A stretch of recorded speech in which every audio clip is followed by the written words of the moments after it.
Assalamualaikum warahmatullahi wabarakatuh, Bapak. Waalaikumsalam, Pak Rian. Silakan, ada yang bisa saya bantu? Gini Pak, kami mendapat tugas dari pendidikan guru program untuk wawancara ke kepala sekolah. Nah, kebetulan hari ini Bapak ada waktu, saya minta waktunya sebentar. Oh ya, insya Allah apa yang bisa saya bantu, bisa bantu. Silakan Pak ya. Gini Pak, ini berkaitan dengan pengambilan keputusan yang selama ini sudah Bapak lakukan. Ya, bagaimana Bapak bisa mengidentifikasi kasus-kasus yang di rumah etika? Dari rumah etika itu ibaratnya kalau kita makan satu, bapaknya mati. Kalau kita makan yang satunya, anaknya mati. Nah, yang seperti itu. Atau dengan berkaitan dengan kasus-kasus yang berkaitan moral. Bagaimana Bapak? Baik Pak Rian, ini sepertinya dilema si Malakama ini. Iya, saya pernah tahu. Kalau saya dilema etika itu ada dua pilihan yang sulit, yaitu keduanya sama benar. Iya. Mana ada dua pilihan yang tepat, benar dan salah. Oke. Untuk antisipasi atau untuk kita tahu tidaknya dilema etika itu, tentu kita harus ada pertimbangan-pertimbangan individu dengan masyarakat, dengan warga sekolah, juga ada rasa keadilan, juga rasa kekeluargaan untuk mengambil nantinya apa itu kebenaran atau kesetiaan yang kita pilih. Itulah biasanya yang Bapak ketahui mengenai dilema etika ataupun kejutan moral yang terjadi di sekolah itu. Selanjutnya Pak, bagaimana Bapak menjalankan pengambilan keputusan di sekolah, terutama untuk kasus-kasus yang ada dua kepentingan yang sama ini Pak, sama-sama benar ini. Ya, keputusan yang saya ambil yaitu tentunya pertama yang dapat dipertanggungjawabkan. Oke.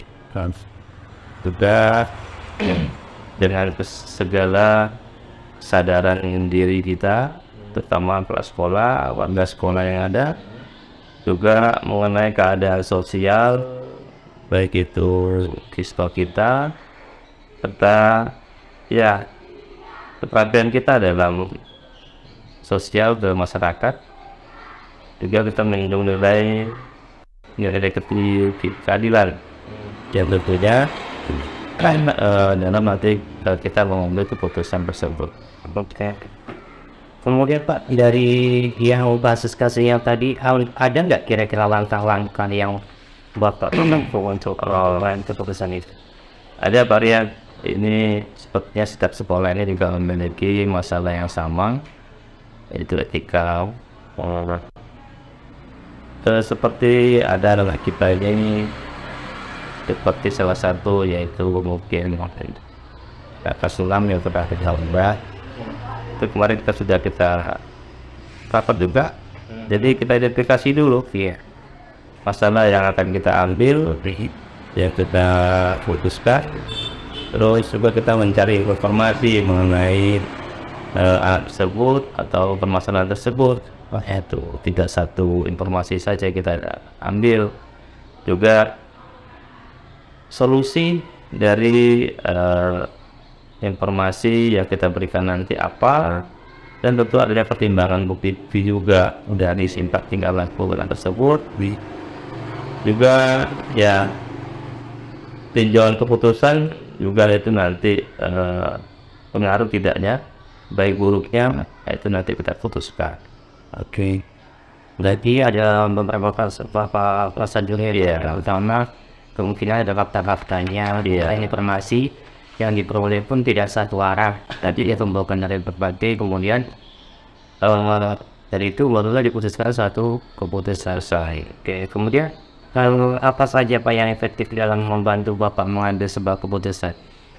Yang pastinya hal yang efektif yaitu dengan adanya kita mengumpulkan informasi, jadi kita cepat dalam memutuskan permasalahan yang kita hadapi, Juga dari pengalaman saya selaku guru sudah 20 tahun, jadi dapat melaksanakan dan menyelesaikan dari pengalaman tersebut masalah yang lebih baik. Terus ya tentunya kita jaga emosi kita dengan kesabaran kita untuk nantinya keputusan tersebut dapat efektif, dan tentunya kasus dilema etika ini bisa diselesaikan. Juga ya berani kita harus mengambil risiko itu. Dan jelas ini niatnya di awal tadi sudah tidak baik untuk kebaikan, apa betul risikonya. Itu balik. Oke, yang berarti intinya semua yang diputuskan itu kembali kepada kebutuhan dan kepentingan anak-anak kita ya Pak. Ya. Kemudian ada nggak Pak tantangan ketika memutuskan suatu kasus yang mempunyai dilema etika? Oh udah pasti Pak ya, karena itu apa yang kita sampaikan belum tentu itu benar kata orang, apalagi pendapat, ya kan? Karena masing-masing kita akan memiliki ya keteguhan hati masing-masing, dan mungkin ada pengalaman masing-masing dari masalah itu. Juga ada tantangan dari eksternal, yaitu tantangan dari luar, seperti mungkin ya masyarakat, ya mungkin itu dari orang tua sendiri yang latar belakangnya mungkin ya berpendidikan yang memadai, dan juga mungkin adanya ya dari warga sekolah juga sendiri, yaitu kurangnya inovasi, juga karakteristik murid itu sendiri atau intelektual anak itu sendiri, karena ya beragam kemampuannya varian itu. Terus ya juga keterbatasan sarana prasarana, itu. Dan yang tadi ini Pak tantangan, kira-kira Ya. kalau yang mempermudah bangsa ini untuk mengambil keputusan dari tantangan-tantangan tadi, mungkin ada salah satu atau dua yang bisa membantu Bapak untuk mempermudah pengambilan keputusan. Kira-kira apa yang mempermudah? Yang pertama tentunya informasi, banyak informasi dari permasalahan itu yang kita hadapi, itu terus ya kepribadiannya baik kan, untuk dari warga sekolah yang ada sama-sama dari permasalahan etika tersebut kita ya selesaikan, ya memberikan contoh yang pastinya dari warga sekolah untuk kasus-kasus dalam etika tersebut, itu yang pastinya ya keterbukaan juga kita sama warga sekolah, guru, siswa, terus ya kerjasama antar warga sekolah. Berarti di sini juga ada kerjasama di antar warga sekolah, berarti warga ke masyarakat, ke orang tua. Selalu ada penyampaian, selalu update lah kalau kita bilang ke WA yang berinformasi kita sampaikan masalah anak ini ke orang tua. Jadi salah satunya kan kita tahu permasalahan ini bisa diselesaikan bersama, bukan warga sekolah yang dari sekolah saja gitu. Oh, berarti intinya ada kolaborasi ya Pak. Ada dari orang tua, dari kita di sekolah, kemudian dari pihak-pihak yang terkait. Kemudian yang dari semua Bapak sampaikan ini, apakah ada pengalaman yang bisa Bapak ambil dari pengalaman menyelesaikan kasus-kasus yang dilema etika? Ada varian, ini nggak satu dua, bahkan nih kita nggak juga saya sering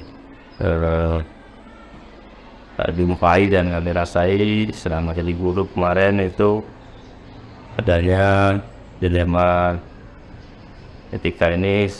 Salah satunya juga dia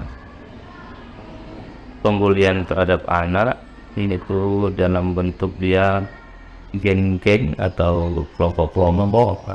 Terus ada mungkin temannya yang disudutkan, ini cepat kita tanggapi, kita selesaikan, dan alhamdulillah udah selesai. Dan juga ada ini kayak si Nanda tadi, itu dengan kondisi mental yang mungkin kurang dia mampu untuk anak normal. Dengan juga sekolah kita diterapkan juga untuk pembelajaran inklusi. Jadi memang standar lulus itu juga kita kan dari rapat guru. Jadi anak-anak tersebut seperti itu harus kita ini kan, memang kita harus khususkan didik sehingga mereka nantinya ya ikut lulus tapi dengan standar lulusan yang sesuai dengan dia gitu, dan juga hasil usaha kita. Terus itu contoh dua yang saya sampaikan, mungkin banyak lagi yang seperti berarti sangat banyak ya yang bisa kita dari organisasinya sedih. Terima kasih banyak Pak. Mungkin sedikit yang saya tanyakan ini mudah-mudahan bisa saya ambil untuk pelajaran kami ke depannya, terutama kami yang mulai belajar di pendidikan guru penggerak.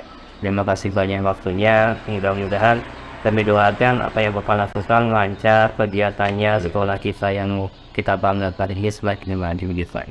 Terima kasih banyak. Semoga lebih aktif lagi di depannya bisa berbagi ilmu kepada rekan-rekan atau teman-teman yang ada di khususnya di SD kita dan kemudian di LBD. Terima kasih banyak Pak. Saya Assalamualaikum warahmatullahi wabarakatuh. Wassalamualaikum warahmatullahi wabarakatuh.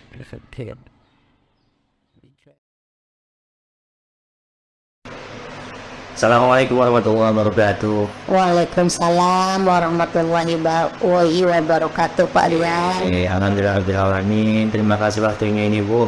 Sudah diizinkan untuk mengganggu sedikit waktunya. Kami ada tugas untuk berkenaan dengan pendidikan guru penggerak untuk mewawancarain beberapa kepala sekolah terkait tentang pengambilan keputusan. Apa yang bisa saya bantu Pak Rian? Ini Bu, ini nanti akan ada beberapa pertanyaan tentang pengambilan keputusan. Mohon bantuan Ibu untuk menjawab sesuai kemungkinan yang ada Ibu laksanakan sudah di sekolah. Insya Allah, apa yang bisa saya bantu akan saya bantu. Oke. Yang pertama ini Bu, bagaimana Ibu dapat mengidentifikasi ini kasus-kasus yang berkaitan dengan jalinan etika itu Bu, kayak buah si malakama ibaratnya. Kalau satu kita makan, si anaknya mati. Kalau yang satunya makan, bapaknya mati. Atau kasus-kasus yang berkaitan dengan pembusukan moral. Bagaimana Ibu mau identifikasi? Iya, dilema etika ini memang dikatakan kata Pak Rian tadi seperti makan si buah si malakarma. Artinya ada dua pilihan sulit, yaitu dua-duanya sama-sama benar. Oke. Yang berwujudkan moral ini artinya ada dua pilihan, tetapi benar lawan salah. Ketika merasa dilema etika lebih sulit, kita akan memastikan, akan menimbang-nimbang beberapa hal sampai akhirnya menjadi sebuah keputusan final. Sebagai pertimbangan, ada dua kasus-kasus individu lawan masyarakat. Di situ ada rasa keadilan lawan rasa kasihan, kemudian kebenaran lawan kesetiaan, jangka pendek lawan jangka panjang. Oke. Jadi Bu, untuk kasus-kasus yang dilema etika ini kayaknya lebih sulit untuk dipecahkan ya Bu. Iya. Karena dia ada dua kepentingan yang sama-sama benar. Kemudian selama ini gimana nih Bu, Ibu mengambil keputusan di sekolah, terutama untuk kasus-kasus yang dua-duanya sama benar. Duanya sama-sama benar. Kalau Ibu mengambil keputusan di sekolah itu ada 4 langkah.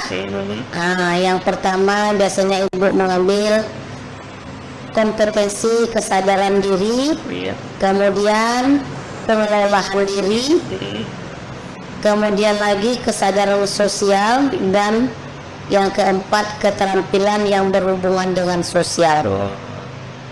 Kemudian keempat langkah-langkah ini Ibu konsultasi dengan komite sekolah, dewan guru, dan juga ada dengan masyarakat. Semuanya ini melibatkan apa ya Bu? Melibatkan semua yang pihak-pihak terkait lah ya kan? Iya, Termasuk di dalamnya kolaborasi dengan wali kelas misalnya, kemudian koordinator dan lain sebagainya. iya.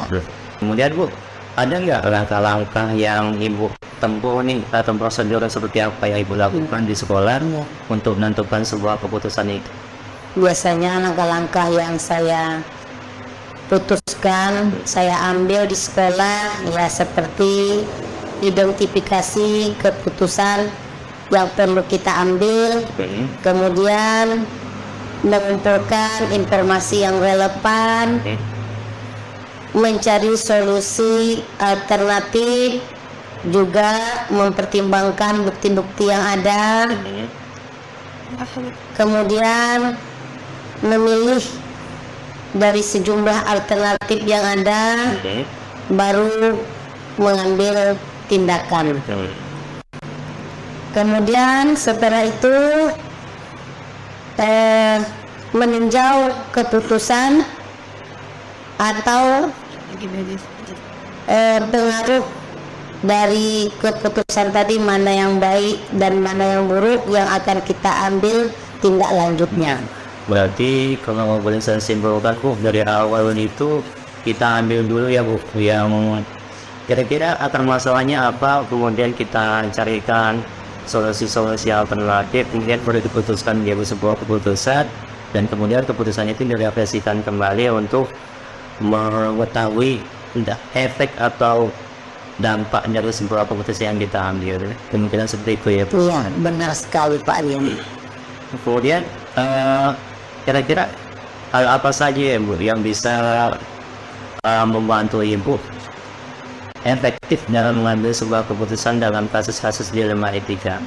Itulah tadi, kalau mengambil keputusan dalam dilema etika ini, nah itulah informasi yang kita kumpulkan, kita pahami permasalahannya, batasi opsinya dan kemungkinan-kemungkinan yang ada.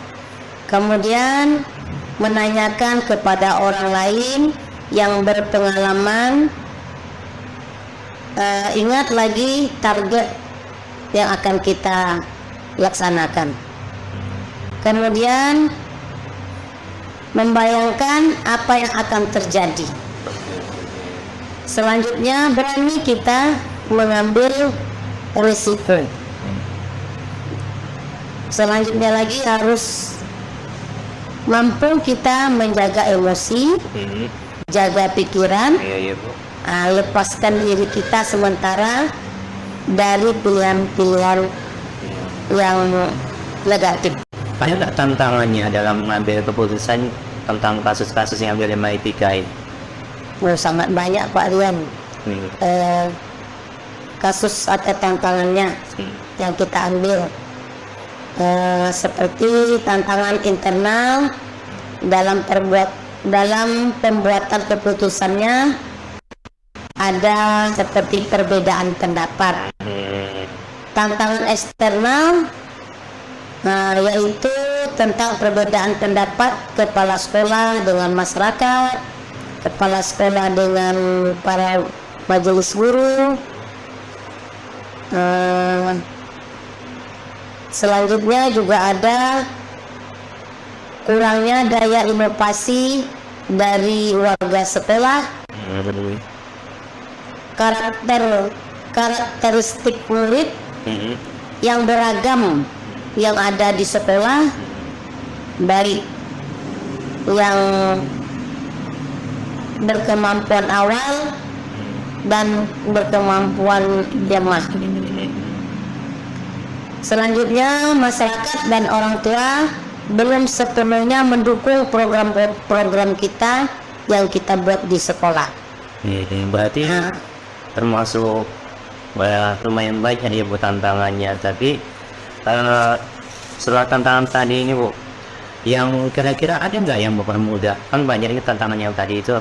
Ya kira-kira yang mempermudah Ibu ada nggak kira-kira untuk menyelesaikan kasus yang seperti ini?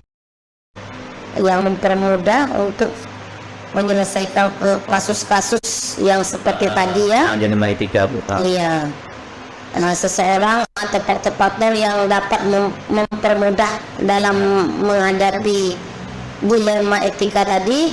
Nah, informasi yang kita ketahui perihal permasalahan yang dihadapi, kemudian tingkat pendidikannya, selanjutnya kepribadian yang baik dari seluruh warga sekolah. Memberi contoh dalam hal ini dapat berupa pengalaman hidup yang terkait dengan permasalahan. Selanjutnya kesiapan sarana dan prasarana yang ada di sekolah, keterbukaan hati dari masyarakat di sekolah, keinginan berinovasi yang kuat dari hati yang ikhlas, yang terakhir kerjasama antara warga sekolah yang lebih baik dan erat. Intinya ada kolaborasi ya, Bu, yang mempermudah kita dalam menyelesaikan kasus-kasus seperti itu. Kemudian yang terakhir ini, Bu, dari yang semua Ibu sampaikan ini, ada nggak pembelajaran yang dapat Ibu ambil dari pengalaman Ibu mengambil keputusan dari etika? Pengalaman yang saya rasakan selama ini, yang saya ambil selama ini, saya menyadari pengambilan keputusan merupakan hasil kolaborasi yang baik. Kemudian saya memahami cara pengambilan keputusan yang berpihak kepada murid. Juga saya menghargai berbagai keputusan dari pendapat dari guru-guru. Saya dapat melihat potensi dari guru dan murid-murid di sekolah. Yang terakhir, saya juga dapat memonitoring kegiatan sekolah dengan efektif dan efisien. Oke, terima kasih banyak, Bu. Ini kayaknya udah banyak yang kita bahas. Mudah-mudahan yang kita bahas ini kedepannya dapat kami ambil nih, Bu. Kami masih baru mulai belajar ini, Bu, di pendidikan guru penggerak untuk dapat mengambil sebuah keputusan. Nah, inilah salah satu tugasnya. Kemudian terima kasih banyak Ibu telah meluangkan waktunya. Kami doakan Ibu sehat selalu, lancar dan melaksanakan tugasnya. Kemudian diberi kesehatan dan keselamatan dalam bimbingan Allah Subhanahu wa Ta'ala. Amin amin ya rabbal alamin. Sama-sama Pak Dian. Terima kasih, Bu. Saya akhiri. Assalamualaikum warahmatullahi wabarakatuh. Waalaikumsalam warahmatullahi wabarakatuh.